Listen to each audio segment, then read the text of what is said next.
Assalamualaikum warahmatullahi wabarakatuh.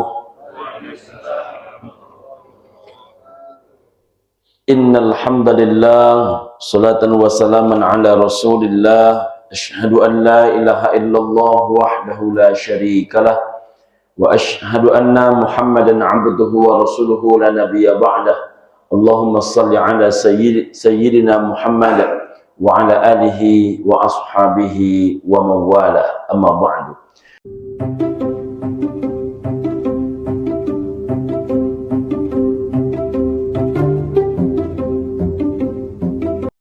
Seluruh pengurus yang kami hormati, orang tua kami yang kami muliakan, ibu dan bapak, hadirin wal hadirat, tamu-tamu Allah sidang jemaah subuh rahimakumullah. Insyaallah kita semua senantiasa diberikan kekuatan zahir dan batin, kebahagiaan dunia wal akhirah oleh Allah Subhanahu wa taala. Amin ya rabbal alamin. Ibu dan bapak rahimakumullah, kita lanjutkan kajian kita. Pada pertemuan kali ini kita masuki hadis-hadis tentang seputar zakat dan sedekah. Yang pertama yang kita bahas, ibu dan bapak rahimakumullah, bismillahirrahmanirrahim.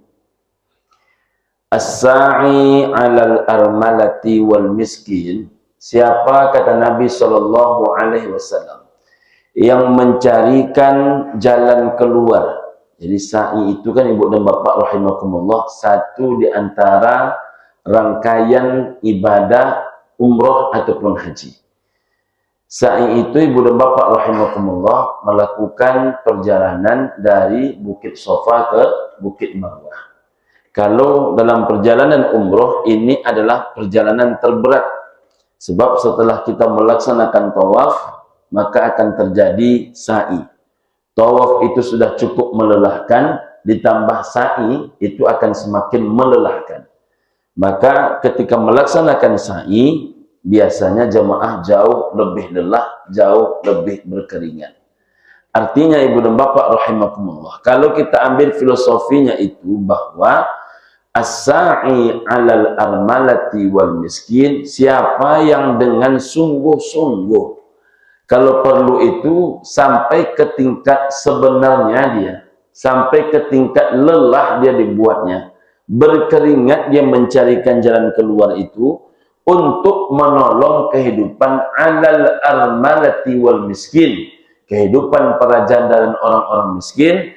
Kata Nabi sallallahu alaihi wasallam, nilai pahalanya ibu dan bapak sama dengan, pertama, kal mujahidi fi sabilillah, sama dengan orang yang jihad di jalan Allah Subhanahu wa taala, wa kal qaimi la yaftar, sama dengan orang yang bangun di tengah malam, qiyamul lail, salat sunat tahajud, dan dia tidak lelah sama sekali, wa qas-shaimi la yuftir, sama ibu dan bapak rahimakumullah dengan orang yang berpuasa dan dia tidak berbuka sama sekali.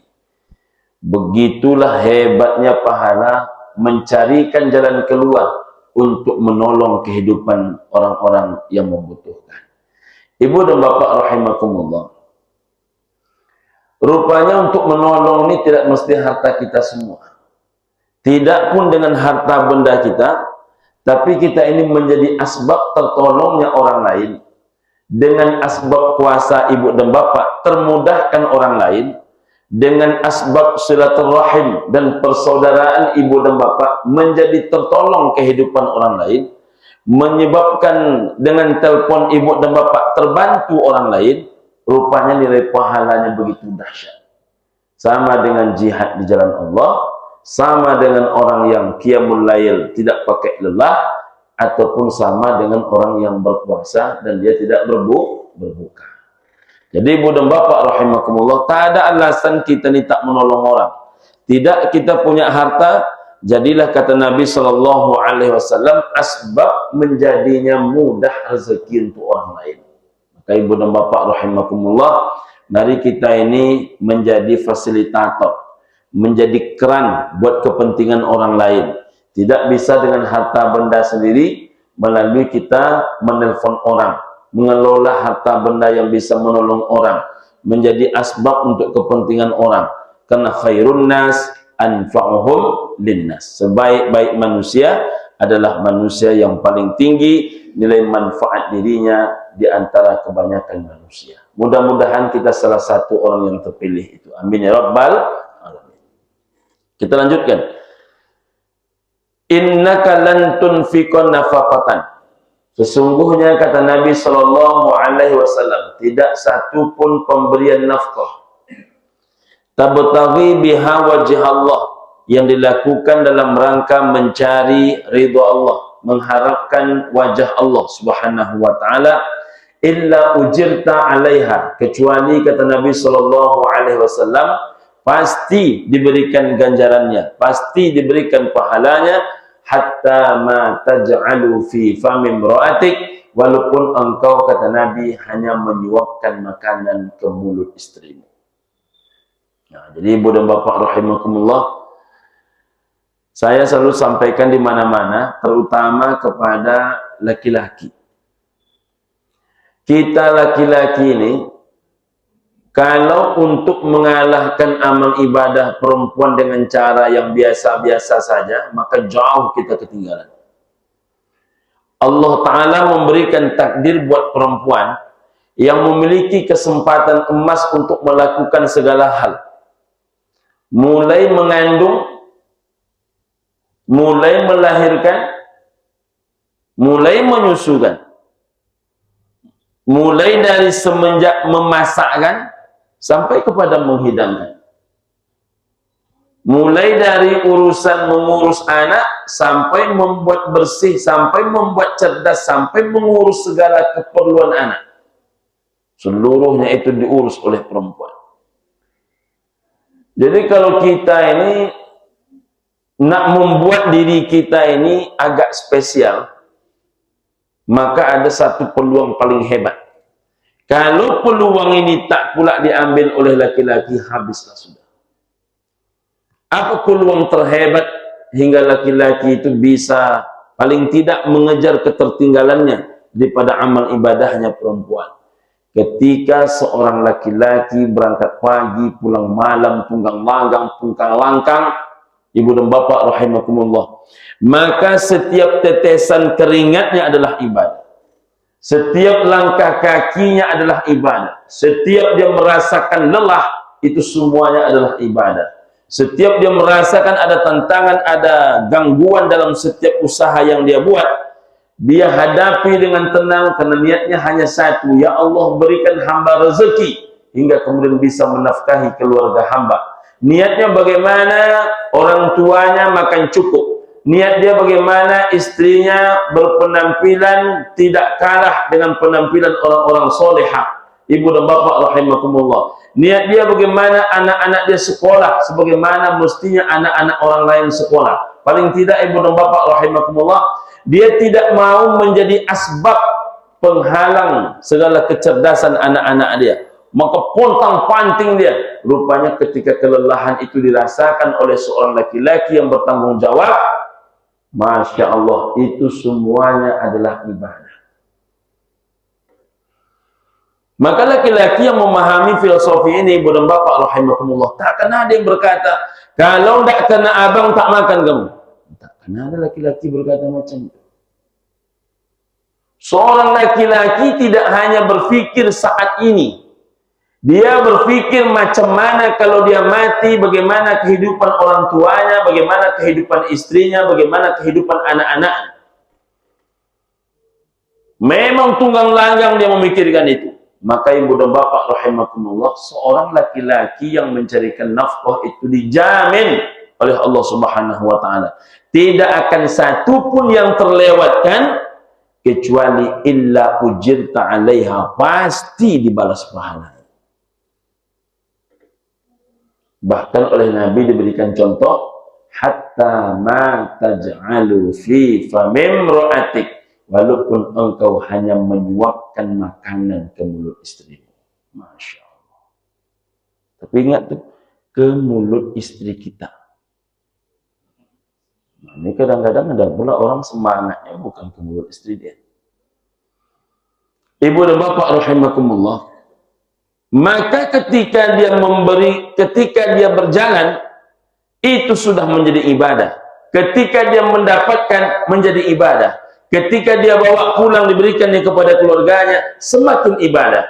Ketika itu ditanakkan, dimasakkan oleh istrinya, lalu dia ambil apa yang dimasak oleh istrinya, lalu dia suapkan ke mulut istrinya, ke mulut anaknya, ke mulut orang tuanya, itu pun juga adalah ibadah.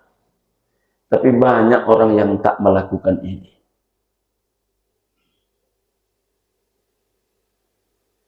Banyak orang tak mau melakukan ini.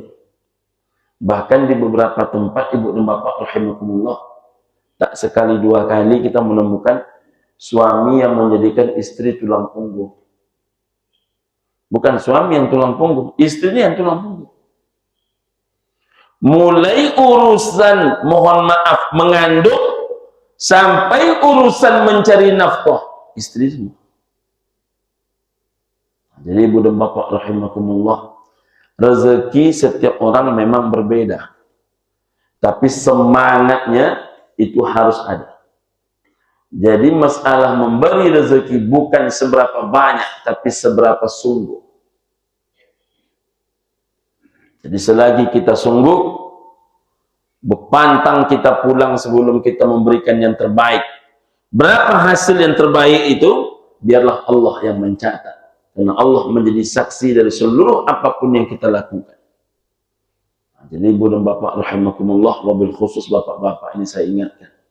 Pastikan kalau seandainya boleh memilih, mati itu hanya paling baik mati dalam keadaan dua hal.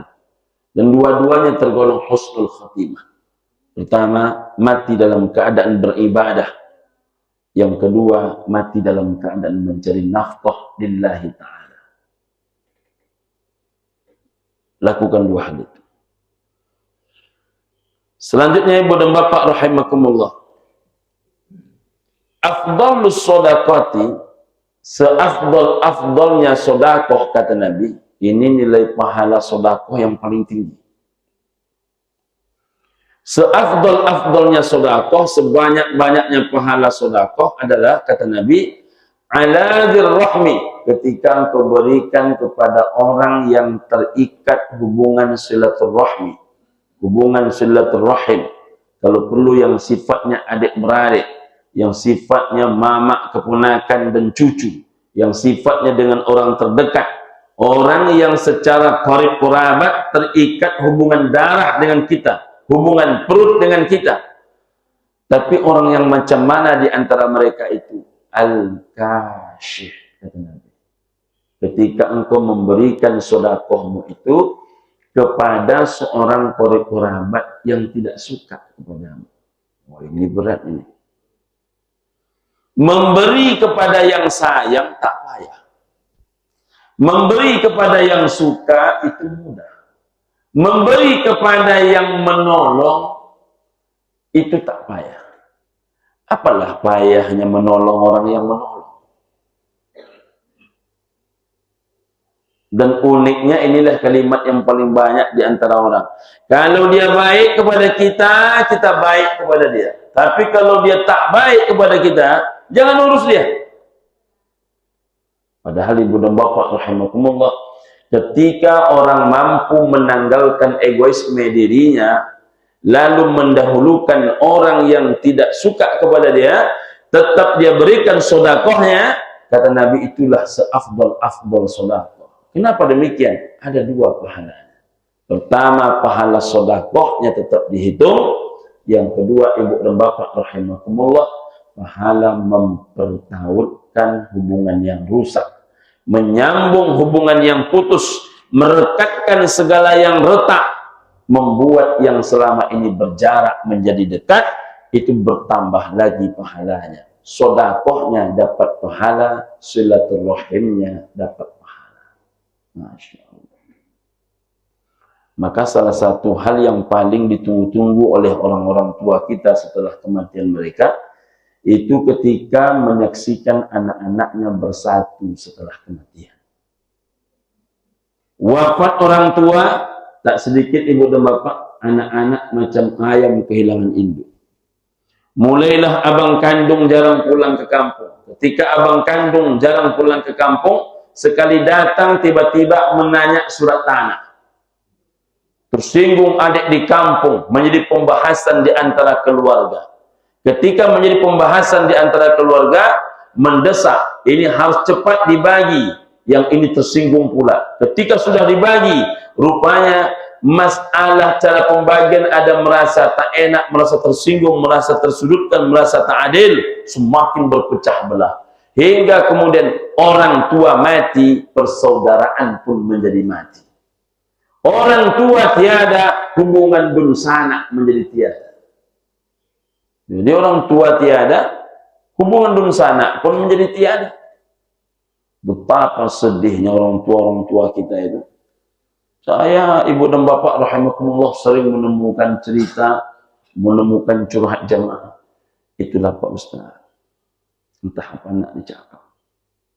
Saya ceramah di salah satu musala malam kemarin, ibu dan bapak rahimakumullah. Selesai berceramah, datanglah seorang bapak. Bapak itu baru sekali itu saya berjumpa di musala itu. Sudah cukup lama, bertahun-tahun saya ceramah belum pernah nampak. Saya berhusnuzon mungkin dia baru pindah di situ.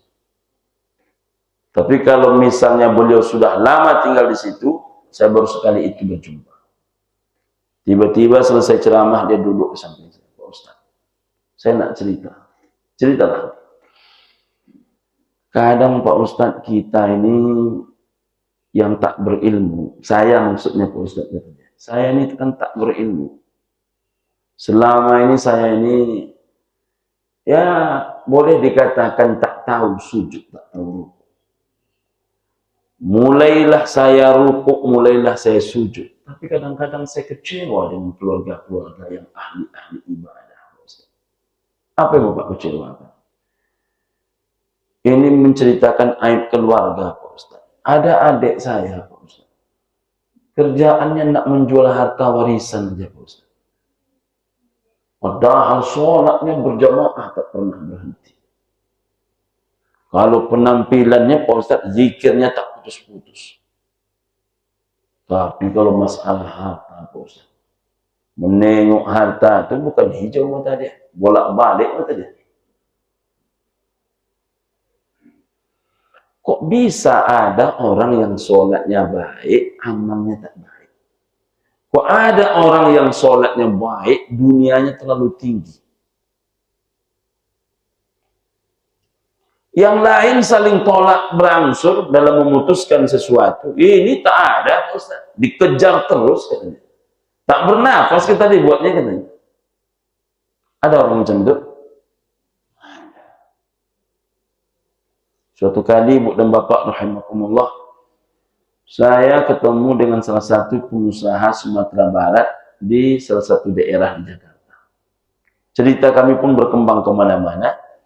Lalu tiba-tiba beliau memotong pembicaraan saya ketika menurut beliau itu perlu dikoreksi kalimatnya. Apa kalimatnya? Jadi Pak Haji, begini. Kita ini beruntung bertemu dengan orang-orang soleh. Orang-orang yang terjaga sholatnya, terjaga ibadahnya, terjaga sholat berjamaahnya. Tiba-tiba dipotong. Ustaz, sebentar izin. Apa tuh Pak Haji? Ukuran orang itu soleh menurut Ustaz apa? Saya bilang, tengok saya sholatnya. Kalau menurut mata zahirmu baik sholatnya, baik berjamaahnya, baik baca Qur'annya, baik tutur katanya, insya Allah dia soleh. Apa kata Pak Haji itu? Ambo ratu-ratu karena dia orang macam itu, Pak Ustaz. Saya lama saya terdiam itu. Lama saya terdiam. Maksud Bapak, saya tak satu dua, Pak Ustaz. Ada orang kadang-kadang mohon maaf, tak sekolah tapi jujur. Urusan sholat biasa-biasa saja, tapi urusan hutang dia jujur. Seberapa banyak orang kalau sudah masalah duit, Pak Ustaz, ini duit, Pak Ustaz, duit. Kalau sudah masalah duit ini, Pak Ustaz, teleng kopiah haji, Pak Ustaz. Makanya, kalau mau tahu perangai orang itu oleh Nabi, pertama tengok dalam perjalanan. Dalam perjalanan itu nampak perangai orang. Sudah diwanti-wanti oleh ketua pengurus masjid. Bapak-bapak, ibu-ibu, kita ini perjalanan ke Sumatera Barat 3 hari 3 malam. Karena dana ini terbatas, makan semuanya ditanggung, minum semuanya ditanggung, maka mohon maaf, urusan makan, maka yang sifatnya makan satu lauk, minumannya diusahakan hanya kopi dan teh. Mau dingin, mau panas silahkan. Baru duduk kawan, baru ngejus dulu. Itu yang paling kecil. Baru duduk kawan, ibu dan bapak rahimakumullah, minta dihidangkan. Jadi kalau sudah dalam perjalanan, nampaklah ramai orang. Ada yang sekali duduk harus dia yang di depan, orang lain harus di belakang. Jadi kalau mau tahu ramai manusia ini, tengok dalam perjalanan. Yang kedua, ibu dan bapak rahimakumullah, nampak perangai orang itu bila kita bertamu ke rumahnya 3 hari. Kalau hari pertama, luar biasa. Ibu tolong dia membawa piring ke belakang, tak boleh. Tapi hari ketiga jangan coba-coba, tidak. Mana yang suka memberi, mana yang pelapang, mana yang wajahnya cerah, kalau sudah 3 hari nampak semua. Disitulah nampak asli manusia.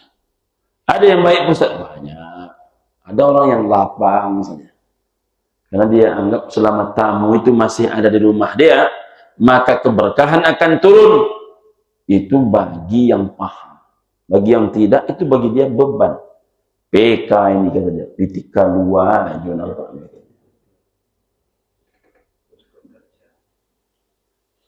Ibu dan bapak rahimakumullah. Yang ketiga, berurusanlah kita dengan dia dalam hal duit menduit, uang menguang.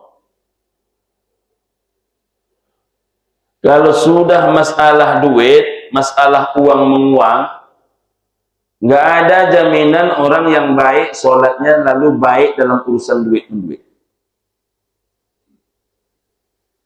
Maka jangan khawatir, jangan kita sampai salah, ibu dan bapak rahimakumullah. Kadang karena dia ini satu pengajian, berapapun duit diminta kasih. Apa yang terjadi? Tak balik. Karena rupanya meminjam ini menerimanya enak, memakainya enak, menggunakannya enak. Yang tak enak, membayar.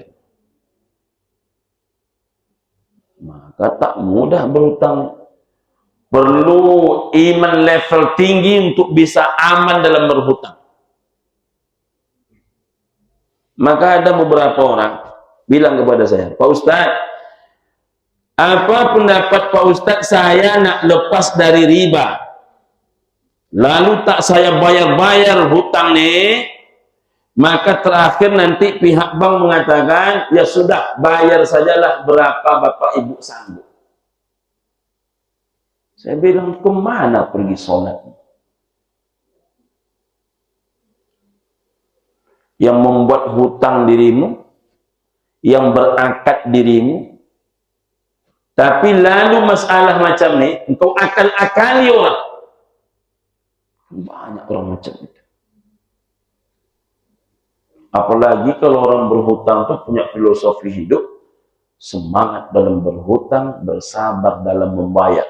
Itu sakit kepala kita dibuatnya.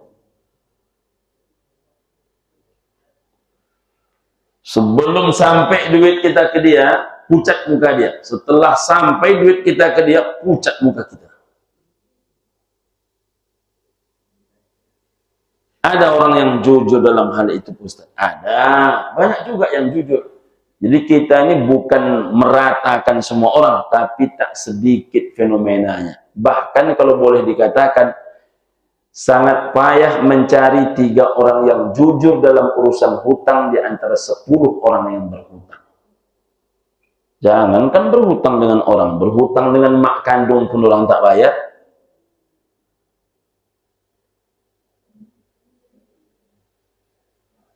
Bukan sekali 2 kali saya mendengarkan cerita ibu-ibu. Asal awak tanyakan peti awak, Pak Ustaz, kayaknya Pak Ustaz lanjut, katanya Pak Ustaz. Itu kata anaknya, lanjut kata dia. Awak Pak Ustaz, itulah pegangan cuman tu dia. Ditunggu dia ngasih kita. Hujan panih hari Pak Ustaz kata dia. Ditunggu anak tu ngasih kita, kata mak dia, hujan panih hari. Hujan panih nih Gus, hujan dikala kemarau, hujan dikala musim panas. Jangankan dia yang ngasih kita, yang punya awak pun ambil dia. Awak tak nak ngasih Pak Ustaz mana awak? Katanya hutang ke hutang, bayar tak ada Pak Ustaz.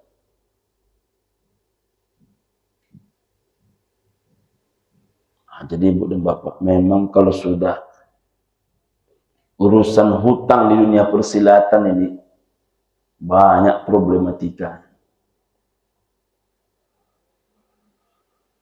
Mudah-mudahan seluruh yang punya hutang Allah mudahkan membayarkan hutangnya, dan yang memberi hutang insya Allah Allah mudahkan rezekinya. Amin ya rabbal alamin. Ibu dan bapak rahimakumullah. Jadi rupanya memberi yang paling baik kepada qarib kerabat yang paling berjarak dengan kita, yang justru memusuhi kita. Selanjutnya, sabaqa dirhamun mi'ata alfi dirhamin. Bisa saja kalah sedekah 100.000 dirham kata Nabi oleh yang memberi sedekah 1 dirham. Atau kalau bahasa lainnya, bisa saja didahului, bisa saja mendahului sedekah yang 1 dirham dibandingkan sedekah yang 100.000 dirham. Mestinya kan lebih besar pahala yang 100.000 dirham. Tapi rupanya bisa saja yang 1 dirham lebih banyak pahalanya dibandingkan yang 100.000 dirham. Qalu, bertanya para sahabat, kaifa ya Rasulullah? Bagaimana itu bisa terjadi duhai Rasulullah? Qala, Nabi pun berkata, rajulun lahu dirhamani, ada seorang laki-laki, ada seorang manusia punya dia hanya 2 dirham, tak lebih. Akhadha ahaduhuma wa tasaddaqa bih, lalu diambilnya 1 dirham di antara 2 dirham itu, lalu dia sedekahkan. Berarti dia mensedekahkan berapa persen? 50%. Cobalah bandingkan, wa rajulun lahu malun katsirun, bandingkan dengan orang lain yang punya harta benda begitu banyak. Fa akhadha min aradihi, lalu diambilnya bahagian daripada kekayaannya itu, mi'ata alfin, sejumlah 100.000 dirham. Fa tasaddaqa biha, lalu ia bersedekah sejumlah itu. Tapi hartanya miliaran dirham. Yang satu dirham 50%. Yang satu lagi 100.000 dirham, tapi cuman 0,5%, 1%. Maka lebih tinggi pahala siapa? Lebih tinggi pahala yang 1 dirham. Inilah enaknya orang tak berduit. Jadi orang tak berduit itu nilai sedekahnya lebih tinggi dibandingkan sedekah orang yang banyak duit, jika orang banyak duit itu memberinya tak sebanding dengan persentase jumlah hartanya. Maaf ibu dan bapak, saya termasuk yang sering mengkritisi tentang kurban.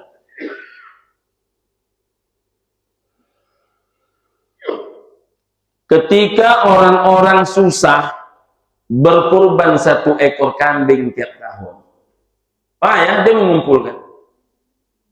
Rupanya sama dengan kurban orang yang punya 50 hektar sawit. Sama-sama kurbannya 1 ekor kambing.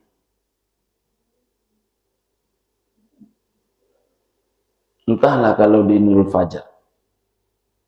Sama saja, tak ada bedanya. Yang punya sawit 50 hektar, bayarnya 2.700.000. 800. 2.600.000. Nenek-nenek yang tak ada kerjaannya, hanya terima duit dari anak, kurbannya 2.600.000. Lalu yang meletakkan bapak nih punya sawit 50 hektar dibanding dengan nenek-nenek yang tak ada kerja ini, bedanya apa? Nggak ada bedanya. Nggak ada beda. Lalu mereka beralasan, Nabi yang menyuruh, bahwasanya kata Nabi Shallallahu Alaihi Wasallam, bila seorang laki-laki sudah keluar dari rumahnya membawa seekor hewan kurbannya, maka itu adalah kurban dirinya dan kurban seisi rumah. Dia tak dibacanya kitab lengkap-lengkap. Dan sudah dijelaskan oleh Syekh Wahbah Az-Zuhaili dalam kitab Al-Fiqhul Islami wa Adillatuh. Apa kata Profesor Wahbah Az-Zuhaili? Bila dalam rumah itu yang mencari nafkah hanya sendiri, maka kurban dia sendiri itu adalah kurban seisi rumah. Maka kurban dia itu adalah kurban seisi rumah.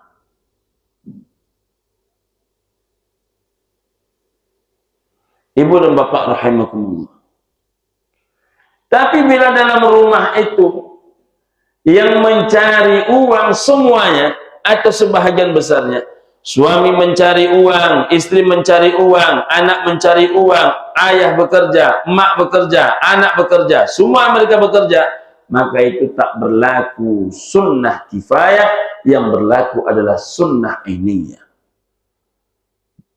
Berlakunya personal, bukan umum. Maka suami yang bekerja, kurban. Istri yang bekerja, kurban. Anak yang bekerja, kurban. Maka Nabi ketika rezekinya baik, kurbannya 100 ekor unta. Sedangkan ketika Nabi tak begitu baik rezekinya, paling tidak Nabi berkurban dengan 2 ekor kambing berwarna putih. Kabsyaini amlahaini. 2 kambing berwarna putih. Tapi di Pekanbaru ini payah kita membedakan. Apa bedanya orang punya ruko 10 pintu dengan nenek-nenek tadi yang hanya terima duit dari anak. Anaknya 6. 3 orang anaknya asal ditanya, ada penambah piti kurban namaang.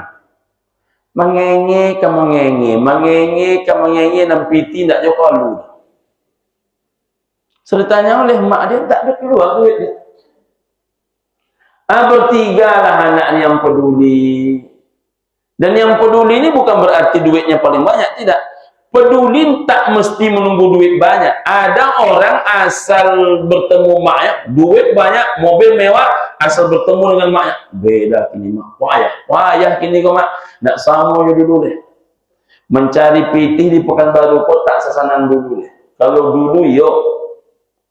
Dulunya sempilik yuk, kini kok bertambah-tambah sempilik kalian. Kalau memang sempilik itu sempilik yuk. Apapun alasan. Ibu dan bapak rahimakumullah. 3 orang anak memberi. Yang satu ngasih 300 sebulan. Yang satu ngasih 400 sebulan. Yang satu ngasih 500 sebulan. Berarti sebulan berapa? 1.200.000. Inilah yang dikelola oleh bapaknya, oleh ayahnya, oleh ibunya. 1.200.000, disitulah dia membeli beras, disitulah dia membeli cabai, karena dia tak punya uang pensiunan, dia sudah berhenti bekerja, anak sudah jadi orang. 1.200.000 itulah sayang yang dikelola-kelolanya. Lewat sate depan rumah, ditahan selera. Nak makan yang agak enak sedikit, ditahan selera. Apa yang teringat oleh beliau Pak Ustaz? Untuk apa ditampung-tampung, disimpan-simpan duit? Kalau menunggu anak itu yang akan membayarkan uang kurban, ini tipis kemungkinan. Itulah yang dia tabung-tabung. Kadang sebulan tertabung 200, kadang cuma 150, kadang ada 300. Kadang 2,5 balik, 200 pula balik. baru tersimpan 700, tengoknya hari Rabu, alhamdulillah sudah 700. Hari Jumat tengok pula balik, tinggal lagi 500, rupanya 200 dah dicilok puluh dek cucu. Macam itu dia menyimpan duit. Namun masa berkurban orang bersawit, berkurban pula nenek. Jadi apa bedanya? Nah, maka saya menghimbau nih, yang berduit. Paling tidak kalaupun kita takkan mampu seperti Rasul, kita ini kan takkan mampu seperti Rasul. 100 ekor onta. Tapi sudah ada anak muda Indonesia yang kurbannya 174 apa 184. Di dalamnya ada kambing, ada sapi. Kita kalau tak mampu macam itu, jangan lagi 174. Ujungnya saja, 4-nya saja. Satu di Nurul Fajar, Melur. Satu di kantor dekat rumah. Satu di kantor. Satu lagi di kampung. Satu lagi, carilah tempat-tempat yang memang di situ orang-orang susah. 4, jangankan 4 Pak Ustadz, yang satu saya kadang-kadang payah. Kenapa dalam urusan yang lain bisa menjadi mudah? Apalagi Bapak Ibu, Bapak mobil khusus yang mampu merokok 2 bungkus sehari. Rupanya saya hitung-hitung orang merokok nih. Rokok itu kata orang harganya sebungkus 22.000, betul? Tengok pula rokoknya. Saya yang tak ngerti harga rokok. 20 saja, nah 20 saja. 20.000 sebungkus. Kalau dia merokok dalam satu hari 2 bungkus, 40.000. Dikali dengan 365 hari, 14.600.000.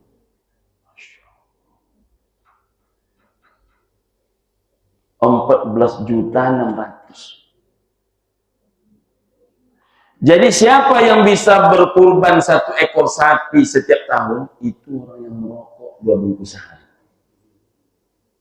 Itu level kurbannya 1 ekor sapi tiap tahun.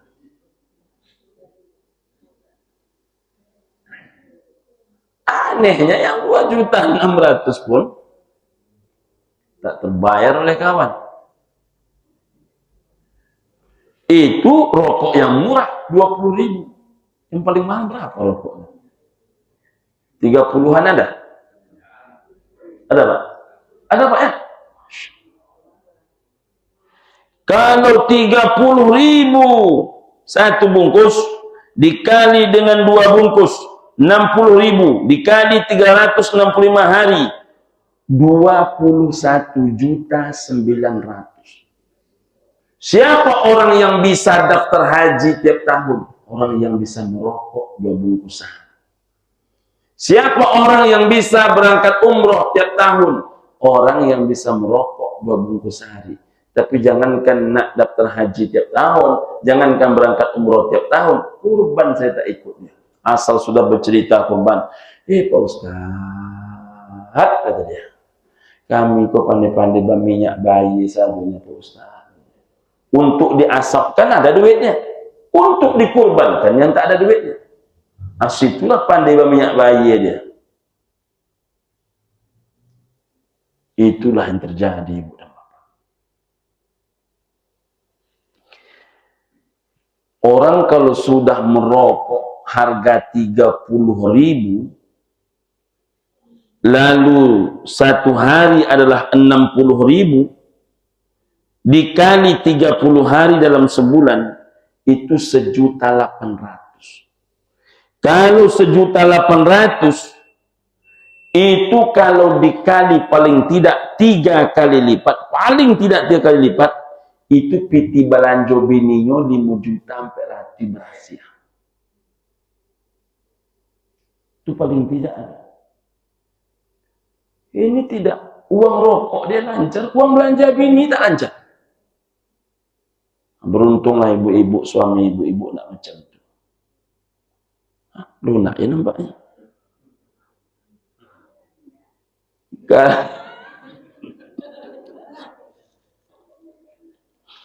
Masya Allah, nyala meninggal kata ibu.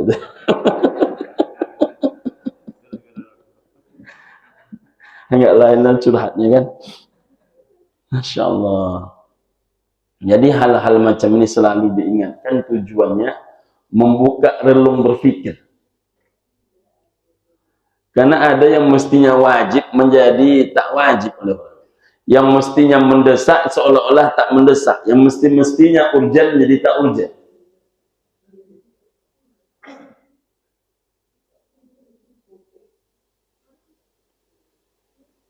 Mestinya yang terjadi itu, ada orang tak bisa tak merokok dia.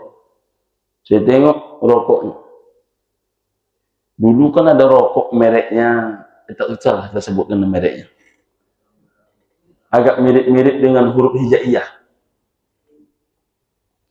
Ada pula rokok itu mereknya memakai huruf hijaiyah. Ini rokok apa nih Pak? Iko rokok yang paling murah Pak Ustaz. Sebatang 500 Ustaz. Kalau dipaturikan harga rokok kok Ustaz bisa tidak sekolah anak. Nah itu berpikirnya logis itu. Demi anak sekolah biarlah berubah harga rokoknya.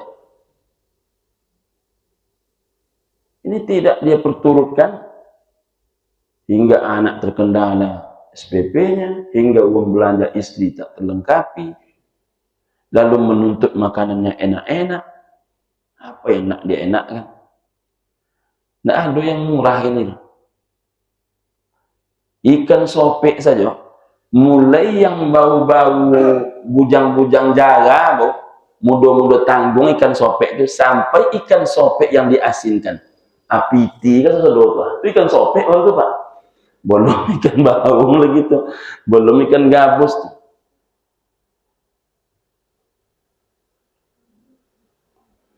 Jadi kalau nak berpikir kita kemaslahatan orang banyak di atas kepentingan pribadi, jangan berpikir bangsa ini dulu, berpikir dalam rumah tangga saja kita dah hebat macam itu.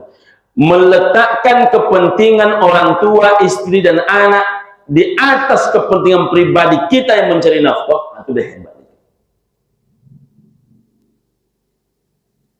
Pokoknya Pak Ustaz, macam mana anak-anak sekolah, macam mana asok dapur kau tetap hidup, macam mana amak awak walaupun tak kan dia banyak Pak Ustaz, jangan sampai bini awak menerima piti amak tak ada sama sekali, amak zol, jangan sampai. Tapi bagaimana hatinya Pak Ustaz, udahlah seketek tak perlu ada. Berpikir mendahulukan yang wajib daripada yang lain-lain itu mesti dalam setiap akal berpikir umat manusia. Terakhir, innal aida fi sadaqatihi, sesungguhnya kata Nabi sallallahu alaihi wasallam, orang yang membatalkan sedekahnya diberikan oleh Nabi perumpamaan dengan perumpamaan yang paling rendah, yang paling menjijikkan. Mengapa demikian? Begitulah buruknya perangai ini. Kal kalbi ya'udu fi qaihi, kata Nabi. Sama halnya dengan anjing yang memakan muntah. Jadi sudah berniat untuk memberi, sudah berniat untuk sedekah, sudah berniat untuk infak, bahkan sudah diinfak, sudah diikrarkan infak dan wakaf itu, lalu dia batalkan, sama kata Nabi dengan anjing yang memakan muntah. Apakah banyak orang macam itu? Banyak.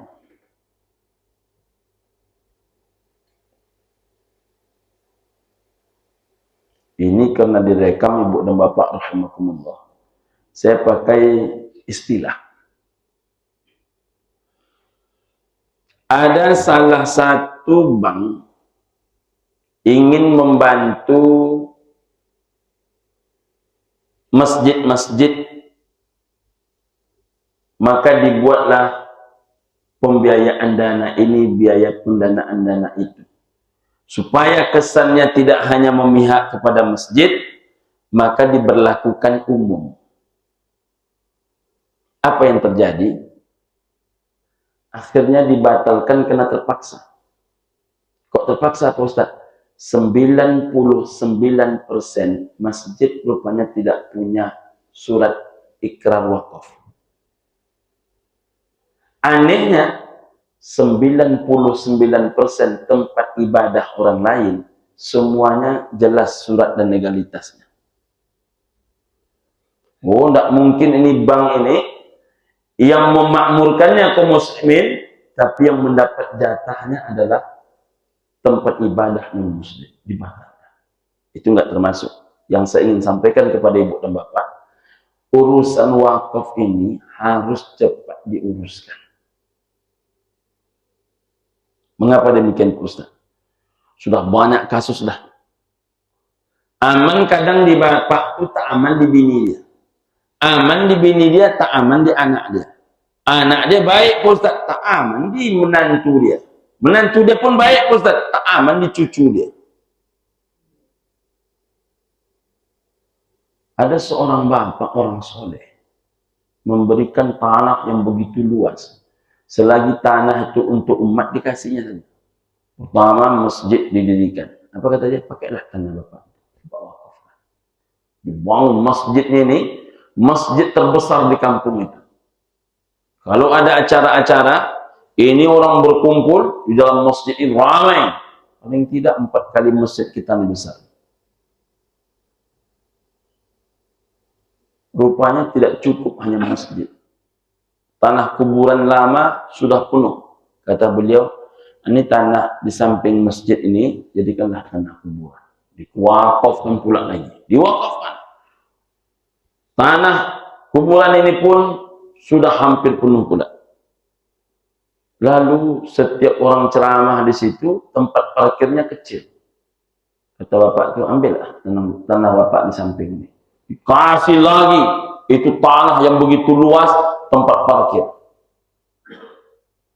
Ada acara tablik akbar untuk 1000 orang, itu ditampung semua di tempat parkir. Begitu lapang tempat parkir itu. Tiba-tiba ada cucu dia di Jakarta, tidak pernah pulang-pulang. Tidak pernah pulang-pulang. Sekali pulang dia mulai dulu menggugat tanah parkir. Saya tak mempermasalahkan apapun, kata dia. Yang saya permasalahkan ini kekayaan orang tua saya, kata dia. Ini jatah emak saya, kata dia. Karena masjid, ambillah oleh kalian. Karena tanah, ambillah oleh kalian. Tapi urusan tanah yang dijadikan parkir ini menyerobot, kata dia. Seluruh tokoh masyarakat bersaksi. Kami yang menjadi saksi datukmu menyerahkan tanah ini. Ini bukan tanahmu, tanah datuk. Ini tanah datukmu. Tak diakui dia. Kasus macam ini bukan 1, 2, ibu dan bapak. Betapa sedihnya datuk. Orang yang tak ada keringatnya sama sekali.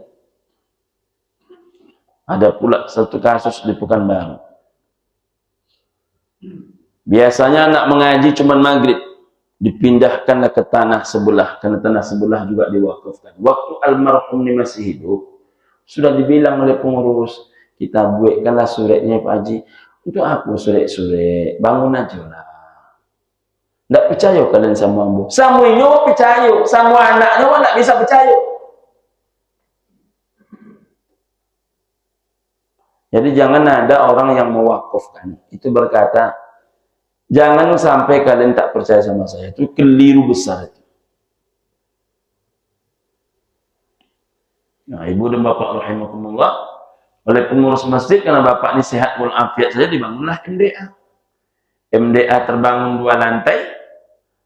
Bapak ini mulai sakit-sakitan, akhirnya wafat.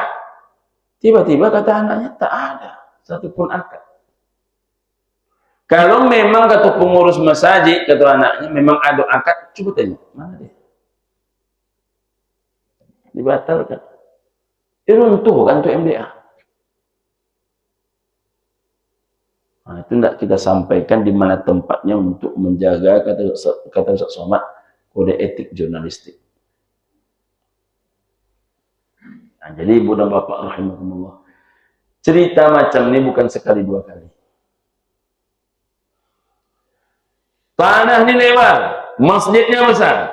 Tiba-tiba si anak bilang, tanah yang 6 meter, ini umpama macamnya, sebelahnya tanah kosong 6 meter. 6 meter cuma tanah, sepanjang masjid. Sudah digunakan oleh masjid untuk parkir, cuman rencana mau dibuat teras, mau dibuat kanopi.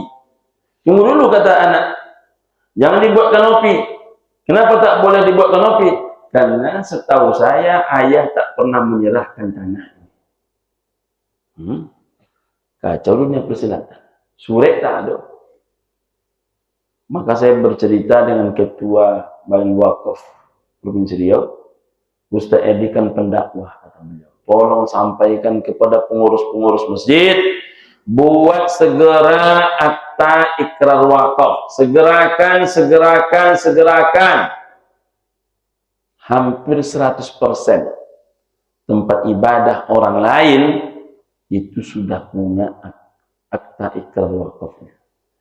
Sedangkan masjid hanya berserah kepada Allah Ta'ala, tapi tak mau menulisnya. Padahal Allah Ta'ala pun menyuruh menulis. Maka itulah yang ingin saya sampaikan kepada ibu dan bapak. Dalam tahap lebih kecil, jangan mudah menjanji-janjikan kepada seseorang kalau tidak akan melakukan. Dulu belum ada lagi dana sertifikasi.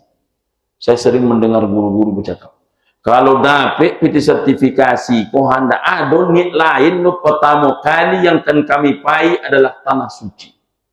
Lah 6 tahun menerima undaknya berangkit-berangkit. Itu banyak.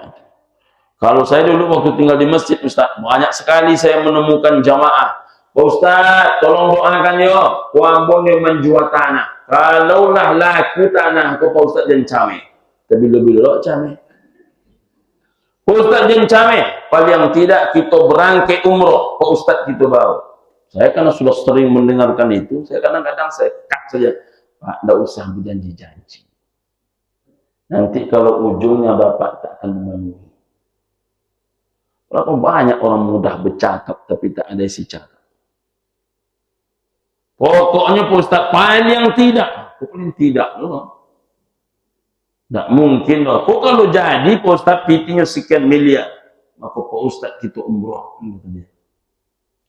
Soalnya, nah itulah namanya, mohon maaf, anjing yang memakan muntah. Jadi kalau sudah berjanji, penuhi. Itulah yang dapat disampaikan. Terima kasih atas segala perhatian. Mudah-mudahan ada manfaat dan keberkahan. Kita tutup dengan hamdalah. Alhamdulillahirabbil alamin. Subhanakallahumma rabbana wa bihamdika asyhadu an la ilaha illa anta wa astaghfiruka wa atubu ilaik. Assalamualaikum warahmatullahi wabarakatuh.